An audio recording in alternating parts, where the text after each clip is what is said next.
Oke, Assalamualaikum warahmatullahi wabarakatuh. Ketemu lagi dengan saya Pak Giri dalam pembelajaran sejarah Indonesia semester 2 ya, kelas 10.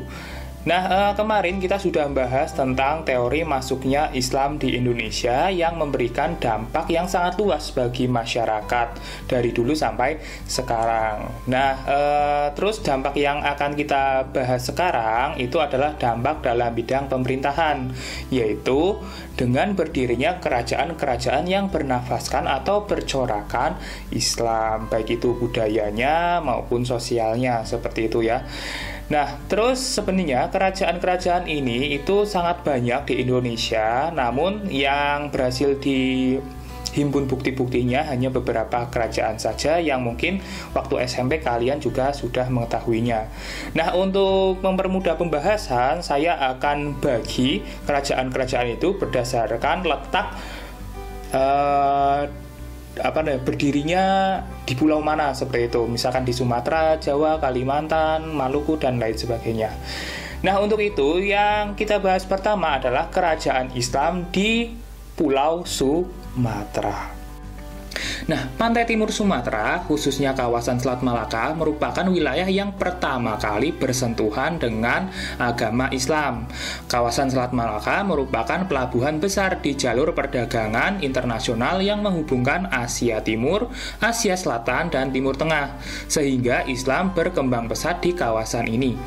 Nah, kerajaan Islam pertama di Indonesia juga lahir dan berkembang dari kawasan Selat Malaka.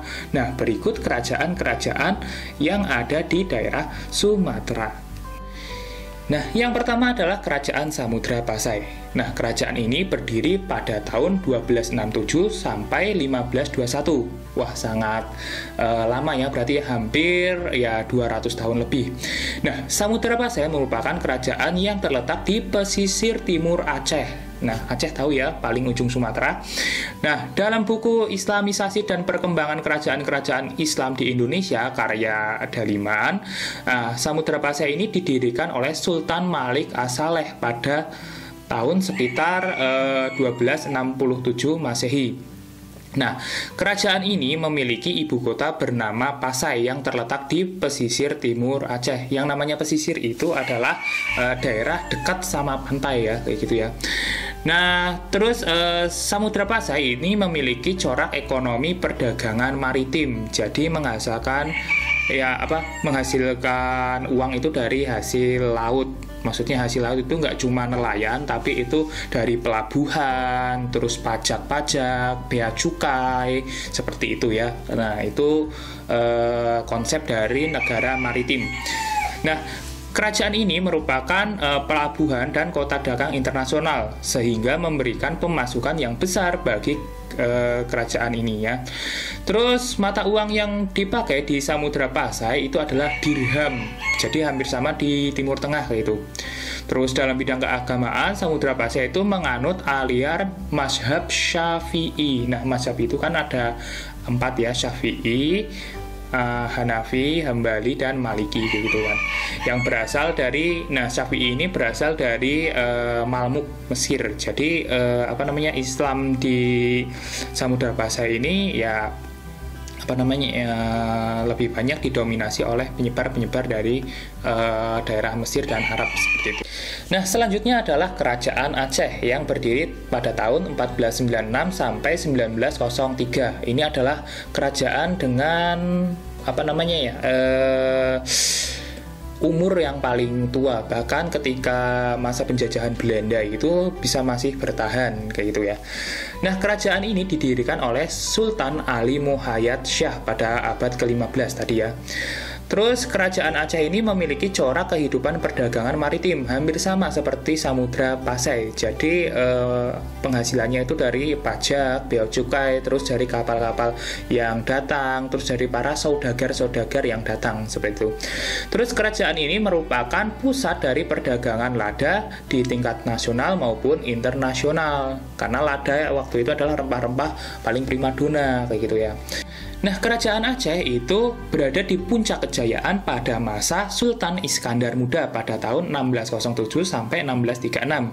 Nah, di bawah Sultan Iskandar Muda, kerajaan Aceh mampu mengadakan ekspansi atau perluasan wilayah hingga Malaysia dan mengusir Portugis dari Malaka. Nah, yang ketiga adalah kerajaan Siak Indrapura. Nah, dalam jurnal ilmiah karya Marsi Sutopo, kerajaan ini itu didirikan oleh Sultan Abdul Jalil Rahmat Syah pada tahun 1719. Nah, kerajaan ini terletak di daerah Buantan, Riau. Nah, terus berbeda dengan kerajaan Aceh dan Samudra Pasai, ini ekonominya lebih mengandalkan aspek agraris dan pertambangan. Nah, agraris itu pertanian ya, seperti yang dihasilkan adalah tanaman-tanaman obat, padi, madu, rotan, dan kayu gaharu. Sementara pertambangannya itu adalah emas. Nah, itu adalah komoditas utamanya. Nah, kerajaan Siak dapat dikuasai oleh Malaka waktu itu, dan setelah itu dapat ditaklukkan oleh VOC kayak gitu ya. Terus penguasaan Siak oleh VOC itu menandakan masa kemunduran dari kerajaan Siak Indrapura, tapi sisa-sisa peninggalannya masih ada sampai sekarang. Nah, yang terakhir adalah kerajaan di daerah Sumatera Barat atau Minangkabau. Nah, ini berdiri Kesultanan Pagaruyung. Nah, di Minangkabau sendiri itu Islam masuk pada abad ke-16 melalui musafir dan ahli agama yang singgah yang habis melakukan perjalanan dari Aceh dan Malaka. Nah, Kesultanan Pagaruyung mulai mengalami kejayaan dengan menghasilkan perekonomian itu berasal dari pertambangan seperti emas. Namun mulai mundur ketika ada perang di daerah Kesultanan Pagaruyung, yaitu antara kaum adat dan kaum Padri. Kaum Padri itu adalah kaum ulama yang menginginkan Islam di Minangkabau itu adalah Islam yang sangat murni tanpa dipengaruhi oleh adat istiadat seperti itu. Nah, perang tersebut kalian tahu mesti ya, itu disebut dengan Perang Padri, yang akhirnya nanti Belanda itu ikut campur seperti itu ya. Nah, terus akibat dari perang tersebut akhirnya Kesultanan Pagaruyung itu mulai mundur, dan karena terikat oleh perjanjian dari Belanda itu akhirnya ya udah, setelah terjadi kemunduran, Minangkabau ini berhasil dikuasai oleh Belanda dan pertambangannya itu diambil alih oleh Belanda. Nah, itu adalah video tentang kerajaan-kerajaan Islam di Sumatera kayak gitu ya. Nah, seperti biasa ada pertanyaan untuk kalian. Pertanyaannya adalah jelaskan kondisi perdagangan di Samudra Pasai dan Siak. Nah, seperti itu ya. Nah, jawab pertanyaan itu di kolom deskripsi, itu ada Google Form, silahkan dijawab di situ dan jangan sampai telat. Nah, sekian untuk hari ini, tetap semangat dan wassalamualaikum warahmatullahi wabarakatuh. Sampai jumpa.